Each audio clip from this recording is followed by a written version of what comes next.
Hi, everyone, and welcome to the Silicon Insider podcast. Hi, Scott. How are Hello, you? Mike. I'm good. Hello. We're having a few Zoom problems, so hopefully we'll make it through this half hour. But if it goes short and we're cut off mid-sentence, you know what happened. So, okay, let's begin with the world has the most valuable new startup as of this week. Until now, it was SpaceX, and then it was ByteDance, but now it's OpenAI, ChatGPT. Uh, they just sold $6.6 billion in shares to a group of investors that pushed the company's valuation. I'll tell you in a moment. But the investors buying the shares include Thrive Capital, Dragoneer Investment Group, T. Rowe Price, along with Japanese tech giant SoftBank and the United Arab Emirates MGX. So, how much do you think it's worth? How much is OpenAI worth now? It's $500 billion, which is a $500 staggering amount billion of money. dollars. Yeah. That's impressive. Apparently, this was mostly for rewarding employees that they don't really need the money. Uh, well, maybe they do because they still aren't profitable. But this was to hand out, more stock, more bonuses, and more recruiting for the company because it's growing so fast. And Yeah. I mean, it's growing fast. It does. I mean, the numbers are unreal. We haven't seen numbers like this before, but we have seen startups that remain private do things like this to unlock some value for their shareholders, whether employees or other investors, as yeah, if to say, look, we're not going public anytime real soon, but we want to make sure that you don't get stolen away by some hot offer from a Meta or a Google or something like that. and those are hot offers out there Yeah. too. Yeah. Okay. I thought it was Sam Altman, the CEO. I thought he was being very realistic and honest. He was touring their big new data center complex being built in Abilene, Texas. But he said, between the 10 years we've already been operating and the many decades ahead of us, there will be booms and busts. People will overinvest and lose money and underinvest and lose a lot of revenue. We'll make some dumb capital allocations, and there will be short ups and downs that over the arc have we have to plan over. We are confident that this technology will drive a new wave of unprecedented economic growth and new ways to express creativity. I thought the fact that he basically said, yeah, we're going to have some ups and downs and we're going to screw up and the market's going to misread it and people are going to lose money, but they're going to gain money. I haven't heard a CEO talk like that in a while. I would only push back by saying that sounds like pretty much every investment or IPO prospectus, right? I mean, you have to come out and say there are going to be some good days, some bad days, some risks, some successes. Altman has been fairly out front, at least about the fact that AI is dangerous and needs some care and some guardrails.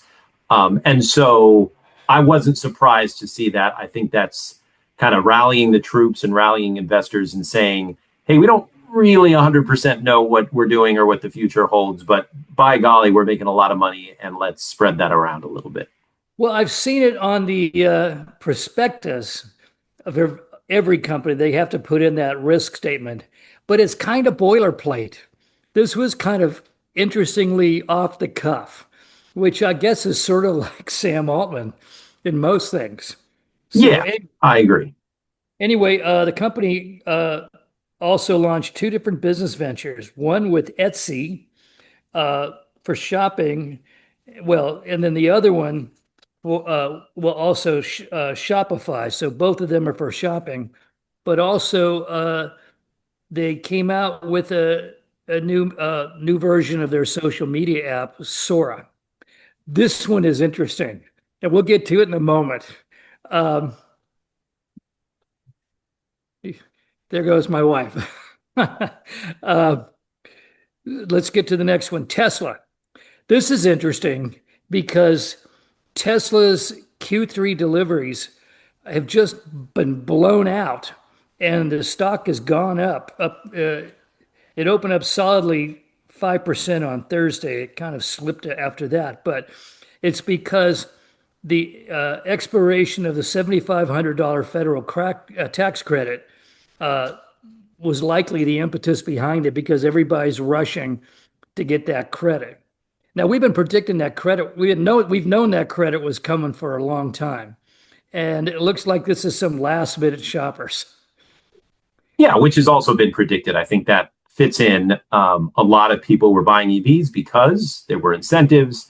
Those incentives are now gone, and we all sort of expected to see a last minute rush. And so, good, more EVs get out the door. I'm very sad. Uh, 500,000. yeah, no, and that was great. I'd love to see the credits around. EVs are great for saving money. EVs are great for saving the environment. But obviously, that incentive is going away. So yeah, there was some last minute buying, and that's to be expected, I think. Okay, back to OpenAI and Sora 2. Um, the headline was Pikachu at war and Mario on the street. This new version of Sora is a social features realistic generated AI videos and audio. Apparently, is just taken off like wildflower fire because you can just do anything with it, and the ability to create lifelike videos. I mean, I read a description of the various applications that have already appeared. Sam Altman singing in a toilet, James Bond playing Altman in high stakes poker, Pikachu storming Normandy, storming Omaha Beach, and Mario jumping from his virtual world into real life. Okay, it all sounds kind of fun and benign, and I suspect we'll all try it very soon. But it's making commenters worried because it seems to violate copyright laws and all sorts of other things. I mean, can you actually take Pikachu and capture it and then turn it into its own different video? Can you have a porn film, with some other character? I mean, we all know about the old Mickey Mouse when that was from the 1940s, but now everybody can do a Mickey Mouse porn film with Goofy. Is this going to be the deal breaker? Is this going to cause? I mean, these are high definition images. They're as good as anything the companies themselves can produce legitimately. Are we going to start seeing some class actions or uh, lawsuits or the government intervening to set some standards on what you can steal? I would say yes to number one. We will see lawsuits if what you say is true, and this usually happens if someone sees their IP used for something that damages their company.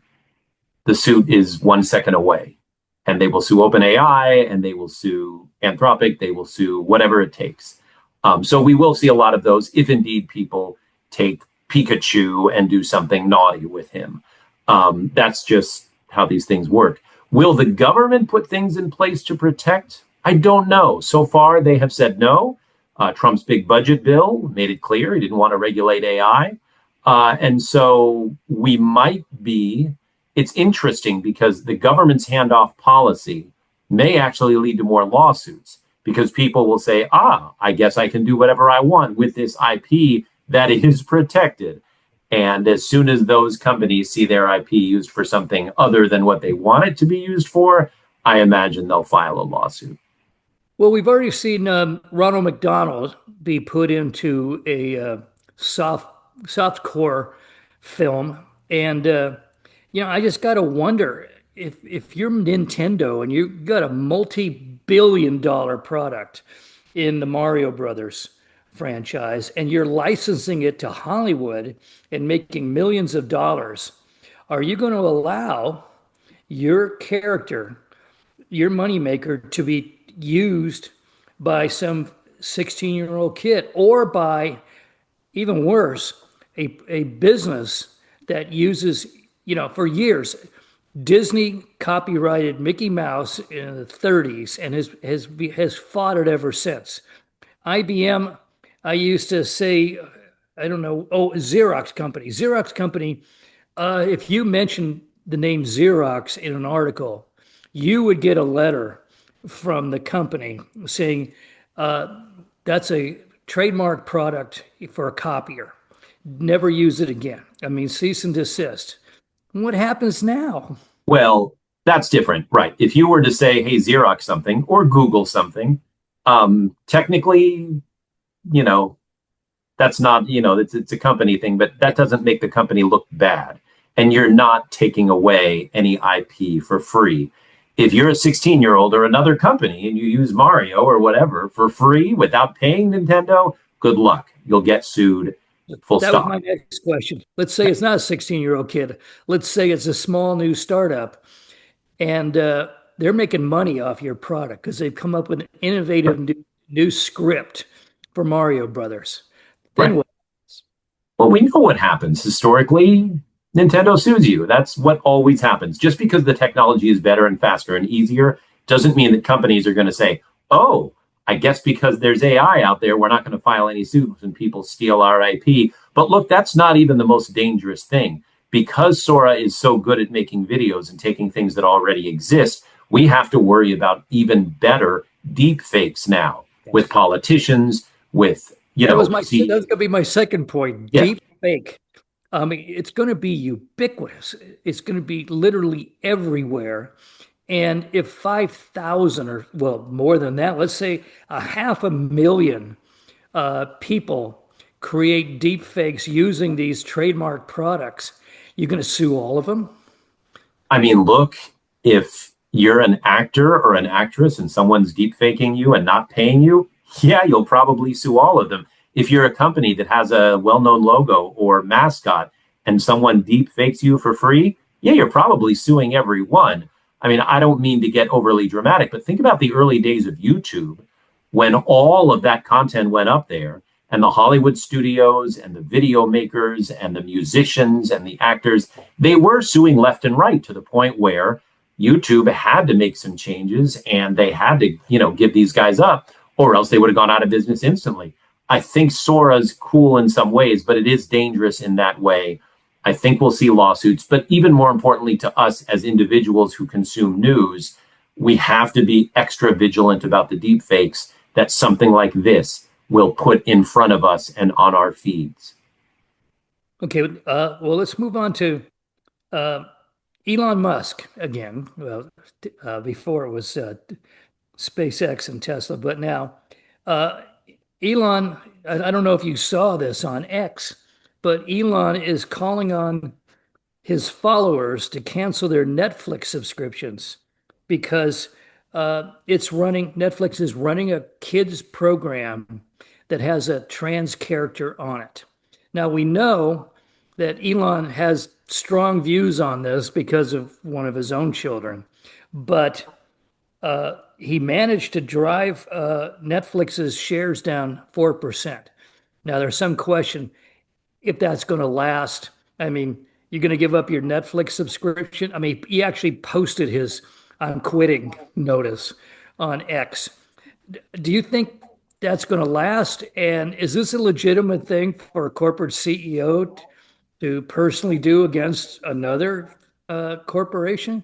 I mean, is it legitimate? I guess. I mean, look, we are talking about free speech here, something that, in my opinion, Elon Musk is the biggest enemy of free speech probably in history. Nonetheless, he's convinced his followers that he's Mr. Free Speech. And to be fair in this issue, he can say, I disagree with Netflix. I want you to cancel your subscription. People were saying the same things because Dave Chappelle was talking about, making jokes about trans people. And people were saying, oh, you have to cancel because there are jokes about trans people. So I guess it's free speech if you say, well, cancel your Netflix subscription because, oh my goodness, clutching pearls, there is a trans character in some show. That said, I don't think the 4% drop is all that much because of Musk. Netflix had a huge run. The market dipped, taking Netflix down with it. I don't think this is all that major. Netflix has something like 300 million subscribers. many of whom are parents who like their kids watching these programs. I don't know about any of these boycotts and how effective it will be.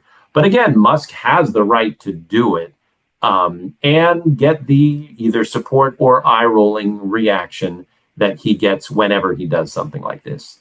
Okay, let me play devil's advocate. The boycott of Budweiser damn near killed that company. No, it didn't kill the company. It sent the stock price lower. The stock price, by the way, is back up. It's back up, yes. Boycotts can't be sustained, but it did a fair amount of damage to Yes, Budweiser for a few months there. This is just another tempest in a teapot, another boycott that people will lose. People can't maintain boycotts, not for it's long. hard, right? And on something like this, I just don't know. I mean, there have been boycotts over these political issues on and off, like you say, and you know, maybe Budweiser was the most effective in terms of we haven't seen that particular actor or actress on a commercial for Bud in a while. Yeah. Maybe they turned things around. Maybe they said, "Oh, we made a mistake." Who knows?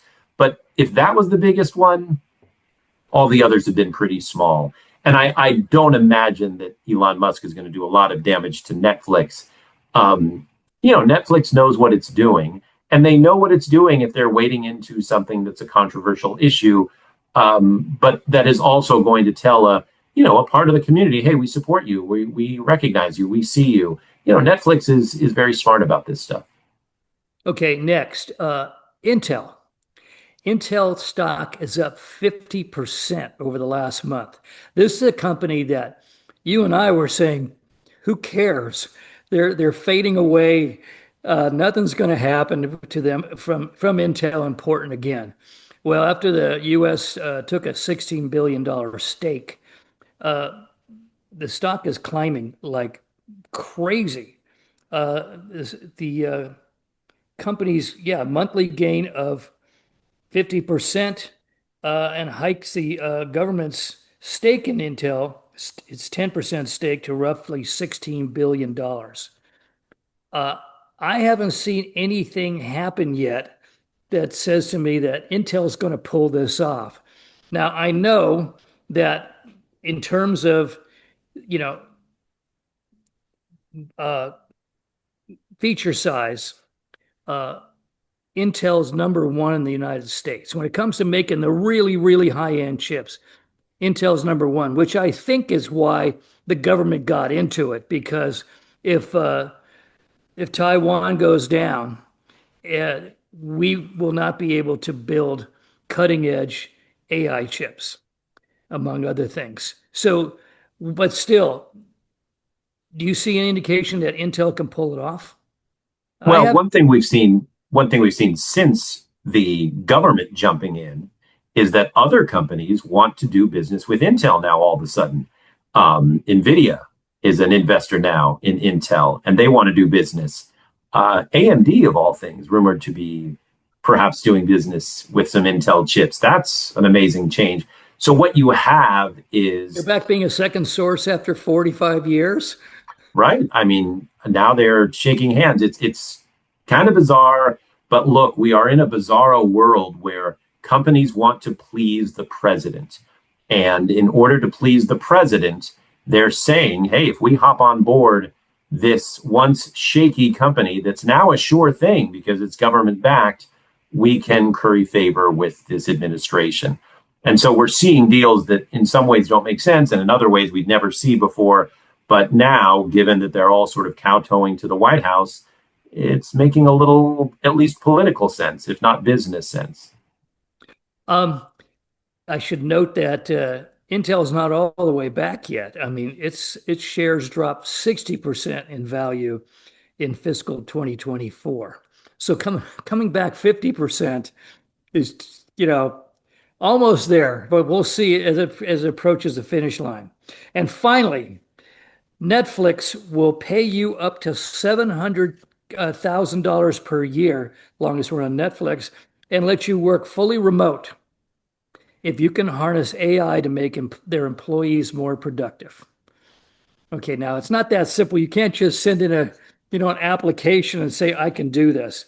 The fact is, You'd be joining its productivity assistant team, and the competitive salary range is from 240 to 700K per year at that remote position. But you also have 6 years of product management experience with proven track record in enterprise applications, plus specialized expertise in AI technology.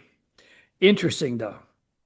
Every company is going for AI, but now Netflix, as a consumer service, they're going for it, and they're going for it in a big way. You think they'll have any luck? I mean, if Mark Zuckerberg's offering millions, Right. will 250 to 700K really get the best talent? Well, it's interesting what they're asking here. They're asking for AI people, so it's that nerdiness, but also, hey, we really need you to be good in dealing with employees. And usually those are two sort of separate sides of the building. So maybe the key to having an actual job as a human in the AI world is proving that you can not only be on the AI side and do all that geeky stuff, but that you can also deal with people and somehow And be a use the good AI manager. to make people That's the more. crucial thing. You got to be a good manager to sell your ideas to actual human beings who are working for the company. Right. And that's a tough sell because, after all, human beings are convinced that AI is coming for their jobs. So the idea of saying, hey, I'm the new AI guy, I want to make you work harder, people are going to get a little suspicious. So maybe that's worth the money in itself. Yeah, well, after what you just said, I'm beginning to think 700K isn't enough. You got to be a leader and a manager and be an AI expert. Right. Because they're going to stuff you in the trash bin after work, in the back. Your tires are going to be slashed, Not the everything. most popular. Yeah. Sugar in your gas tank. Oh yeah. Okay, that's it for now, folks. You can find us on Spotify, Anchor, Google Podcast, Apple Podcast, and YouTube. You can see Scott on Facebook and X, and of course, almost every night on NBC Bay Area. And you'll see me around. You'll see me at Starbucks, the ones that remain open. We'll see you next week. We'll see you in 2 weeks. Bye bye.